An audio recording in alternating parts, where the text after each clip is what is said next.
سے بیحد خوشی ہے کہ مولانا آزاد نیشنل اردو یونیورسٹی کے شعبہ صحافت نے یہ طے کیا ہے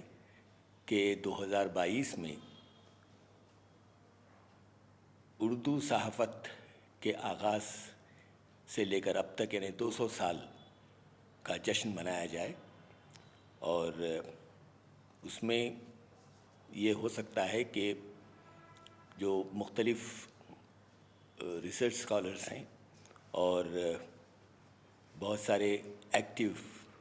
صحافی ہیں، ان کی طرف سے بہت سارا مواد ہم کو حاصل ہوگا، اس لیے کہ اردو صحافت کا ہر دور میں بہت اہم مقام رہا ہے، خصوصاً ابتدائی دور میں،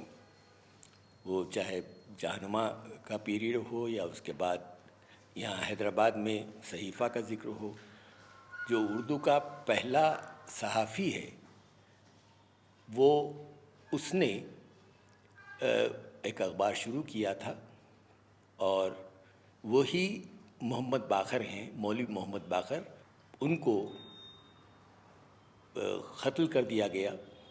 برٹش حکومت کے زیر اثر، اور یہ پہلے صحافی ہیں جن کی موت واقع ہوئی۔ بہت ساری باتیں ہیں جو کہی جا سکتی ہیں، لیکن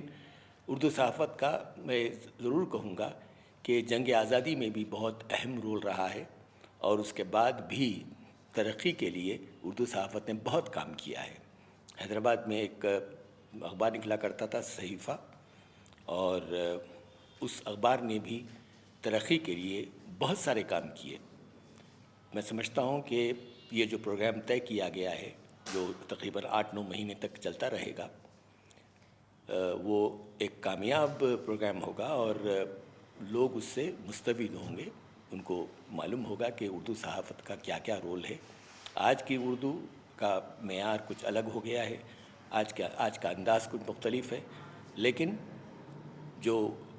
امنگ ہے اس دور کی،